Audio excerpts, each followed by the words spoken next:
When it was the 29th night, she said, "It hath reached me, O auspicious king, that the beautiful youth said to the broker, 'Take over the 1,000 dirhams.' And when the broker heard this, he knew that the case was suspicious. So he carried the collar to the syndic of the bazaar, and the syndic took it to the governor, who was also prefect of police, and said to him falsely enough, 'This necklet was stolen from my house, and we have found the thief in trader's dress.' So before I was aware of it, the watch got round me, and making me their prisoner, carried me before the governor, who questioned me of the collar. I told him the tale I had told to the broker, but he laughed and said, 'These words are not true.'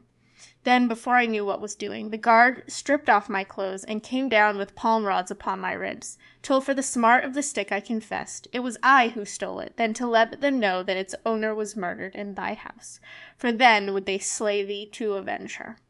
So they wrote down that I had stolen, and they cut off my hand and scalded the stump in oil, when I swooned away for pain, but they gave me wine to drink, and I recovered, and taking out my hand was going to my fine house, when my landlord said to me, 'Inasmuch, O my son, as this hath befallen thee, thou must leave my house, and look out for another lodging for thee, since thou art convicted of theft. Thou art a handsome youth, but who will pity thee after this?' 'O my master,' said I, 'bear with me but 2 days or 3, till I find me another place.' He answered, 'So be it,' and went away and left me. I returned to the house, where I sat weeping and saying, 'How shall I go back to my own people with my hand lopped off, and they know not that I am innocent? Perchance even after this Allah may order some matter for me.'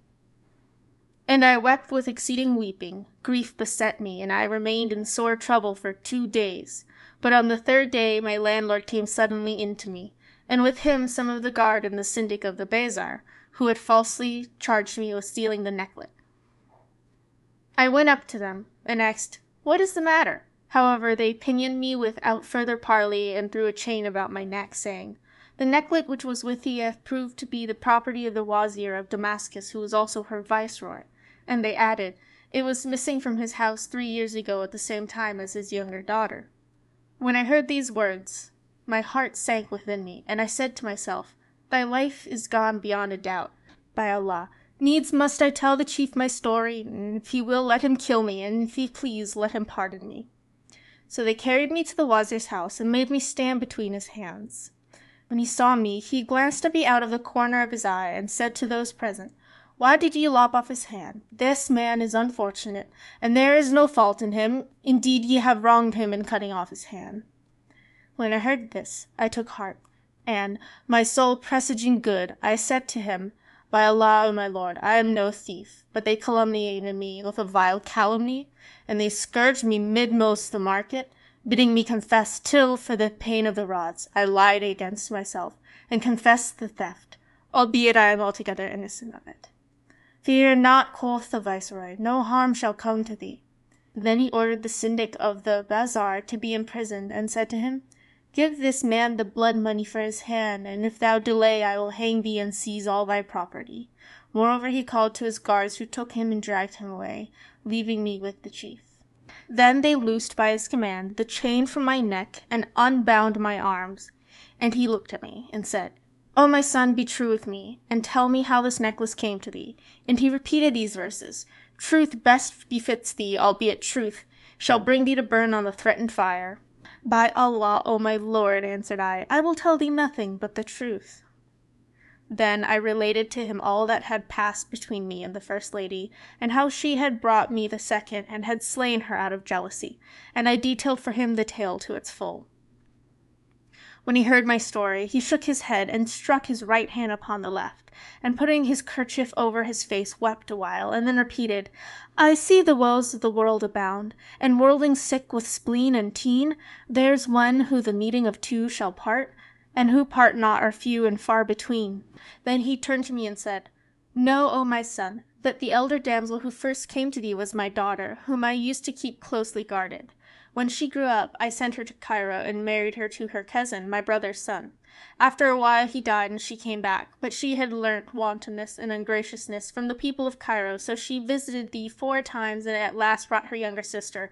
Now they were sisters german, and much attached to each other, and when that adventure happened to the elder, she disclosed her secret to her sister, who desired to go out with her. So she asked thy leave, and carried her to thee, after which she returned alone, and finding her weeping, I questioned her of her sister, but she said, I know nothing of her. However, she presently told her mother privily of what had happened, and how she had cut off her sister's head, and her mother told me. Then she ceased not to weep, and say, By Allah, I shall cry for her till I die. Nor did she give over mourning, till her heart broke, and she died. And things fell out after that fashion. See then, O my son, what hath come to pass. And now I desire thee not to thwart me in what I am about to offer thee. And it is that I purpose to marry thee to my youngest daughter, for she is a virgin, and born of another mother. And I will take no dower of thee, but, on the contrary, will appoint thee an allowance, and thou shalt abide with me in my house, in the stead of my son. So be it, I answered, and how could I hope for such good fortune?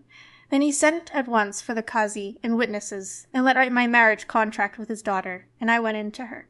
Moreover, he got me from the syndic of the bazaar a large sum of money, and I became in high favor with him. During this year, news came to me that my father was dead, and the wazir dispatched a courier, with letters bearing the royal sign manual, to fetch me the money which my father had left behind him, and now I am living in all the solace of life. Such was the manner of the cutting off my right hand. I marveled at his story, continued the Jew, and I abode with him 3 days, after which he gave me much wealth, and I set out and travelled eastward till I reached this your city, and the sojourn suited me right well. So I took up my abode here, and there befell me what thou knowest with the hunchback. Thereupon the king of China shook his head and said, This story of thine is not stranger, and more wondrous and marvellous and delectable than the tale of the hunchback. And so needs must I hang the whole number of you. However, there yet remains the tailor, who is the head of all the offence.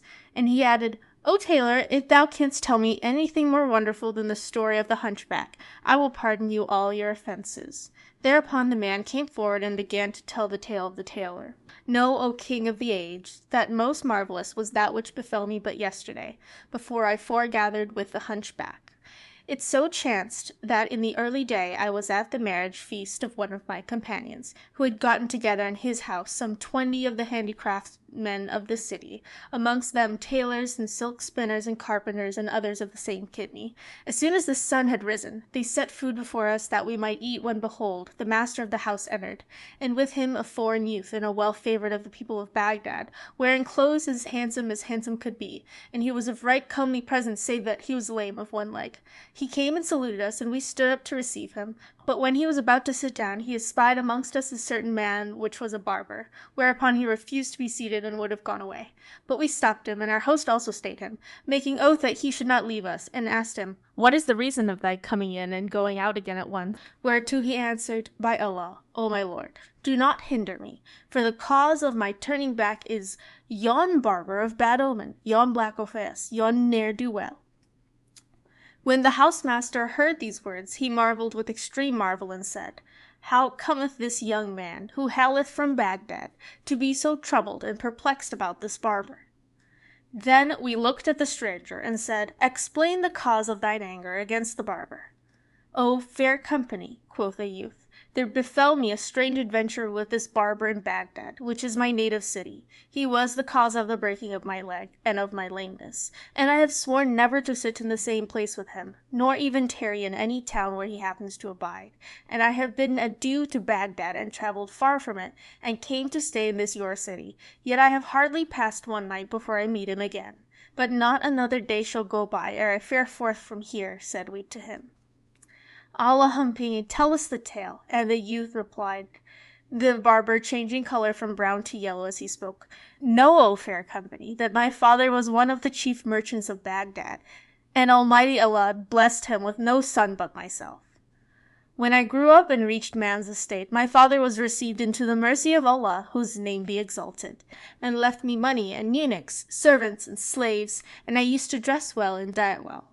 Now Allah had made me a hater of womankind, and one day, as I was walking along street in Baghdad, a party of females met me face to face in the footway. So I fled from them, and, entering an alley which was no thoroughfare, sat down upon a stone bench at its other end. I had not sat there long before the latticed window of one of the houses opposite was thrown open, and there appeared at it a young lady, as she were the full moon at its fullest. Never in my life saw I her like, and she began to water some flowers on the window-sill. She turned right and left, and, seeing me watching her, shut the window and went away. Thereupon fire was suddenly enkindled in my heart. My mind was possessed with her, and my woman-hate turned to woman-love. I continued sitting there, lost to the world, till sunset, when lo, the Kazi of the city came riding by with his slaves before him, and his eunuchs behind him, and dismounting entered the house, in which the damsel had appeared. By this I knew that he was her father, so I went home sorrowful, and cast myself upon my carpet bed in grief. Then my handmaids flocked in, and sat about me, unknowing what ailed me, but I addressed no speech to them, and they wept and wailed over me. Presently in came an old woman, who looked at me, and saw with a glance what was the matter with me, so she sat down by my head, and spoke me fair, saying, O my son, tell me all about it, and I will be the means of thy union with her. So I related to her what had happened, and she answered, O my son, this one is the daughter of the Kazi of Baghdad, who keepeth her in the closest seclusion, and the window where thou sawest her is her floor, whilst her father occupies the large saloon in the lower story. She is often there alone, and I am wont to visit at the house, so thou shalt not win to her save through me. Now set thy wits to work, and be of good cheer. With these words she went away, and I took heart at what she said, and my people rejoiced that day, seeing me rise in the morning safe and sound. By and by the old woman returned looking chopfallen, and said, O my son, do not ask me how I fared with her. When I told her that, she cried at me, If thou hold not thy peace, O hag of ill omen, and leave not such talk, I will entreat thee as thou deservest, and do thee die by the foulest of deaths. But needs must I have at her a second time. When I heard this, it added ailment to my ailment, and the neighbors visited me, and judged that I was not long for this world. But after some days, the old woman came to me, and, putting her mouth close to my ear, whispered, O my son, I claim from thee the gift of good news. With this my soul returned to me, and I said, Whatever thou wilt shall be thine. Thereupon she began, Yesterday I went to the young lady, who, seeing me broken in spirit and shedding tears from reddened eyes, asked me, O Nanty mine, what ails thee that I see thy breast so straitened? And I answered her, weeping bitterly, O my lady, I am just come from the house of a youth who loves thee, and who is about to die for sake of thee. Quoth she, and her heart was softened, And who is this youth of whom thou speakest? And quoth I, He is to me as a son, and the fruit of my vitals.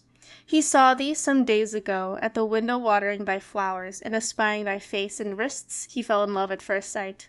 I let him know what happened to me the last time I was with thee, whereupon his ailment increased, he took to the pillow, and he is not now but a dead man, and no doubt whatever of it. At this she turned pale, and asked, All this for my sake? And I answered, Ay, by Allah, what wouldst thou have me do?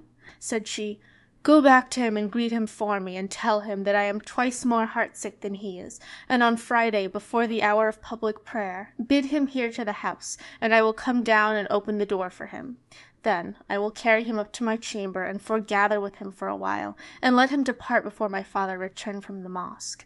When I heard the old woman's words, all my sickness suddenly fell from me. My anguish ceased, and my heart was comforted. I took off what clothes were on me, and gave them to her, and as she turned to go, she said, Keep a good heart.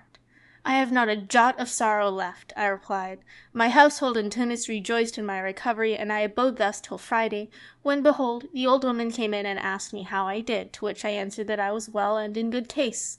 Then I donned my clothes and perfumed myself, and sat down to await the congregation going into prayers, that I might betake myself to her. But the old woman said to me, Thou hast time and to spare, so thou wouldest do well to go to the hammam, and have thy hair shaven off, especially after thy ailment, so as not to show traces of sickness.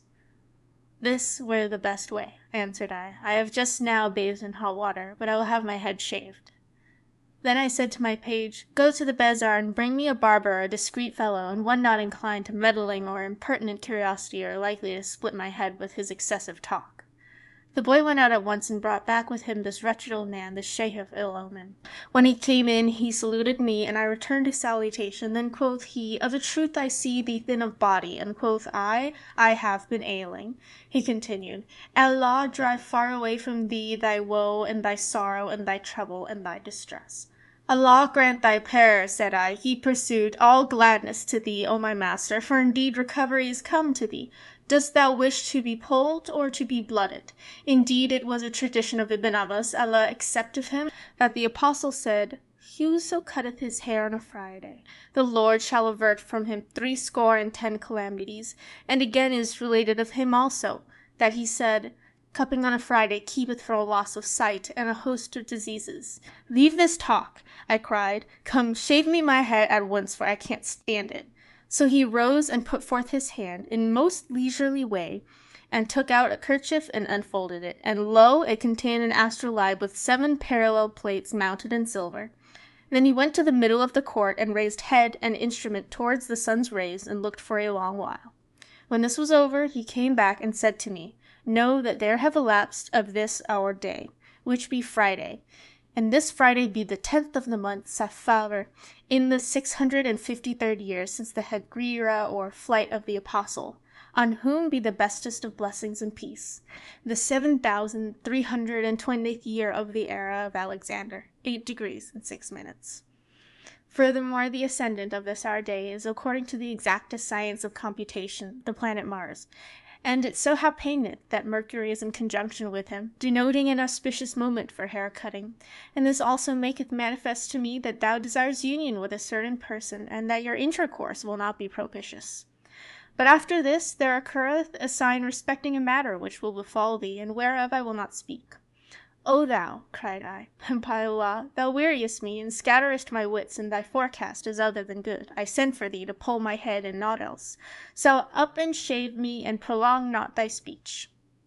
By Allah, replied he, if thou but knew what is about to befall thee, thou wouldst do nothing this day, and I counsel thee to act as I tell thee by computation of the constellations. By Allah, said I, never did I see a barber who excelled in judicial astrology save thyself, but I think and I know that thou art most prodigal of frivolous talk. I sent for thee only to shave my head, but thou comest and pesterest me with this sorry prattle. What more wouldst thou have? Replied he. Allah hath bounteously bestowed on thee a barber who is an astrologer, one learned in alchemy and white magic, syntax, grammar, and lexicology, the arts of logic, rhetoric, and elocution, mathematics, arithmetic, and algebra, astronomy, astromancy, and geometry, theology, the traditions of the apostle, and the commentaries on the Koran. Furthermore, I have read books galore, and digested them, and have had experience of affairs and comprehended them. In short, I have learned the theoretic and the practic of all the arts and sciences. I know everything of them by rote, and I am a past master and totally scibile. Thy father loved me for my lack of officiousness. Argal, to serve thee is a religious duty incumbent on me. I am no busybody, as thou seemest to suppose, and on this account I am known as the silent man, also the modest man. Wherefore it behoveth thee to render thanks to Allah Almighty, and not cross me, for I am a true counsellor to thee, and benevolently minded towards thee. Would that I were in thy service a whole year, that thou mightest do me justice, and I would ask thee no wage for all this. When I heard his flow of words, I said to him, Doubtless thou wilt be my death this day. And Shahrazad perceived the dawn of day and ceased saying her permitted say.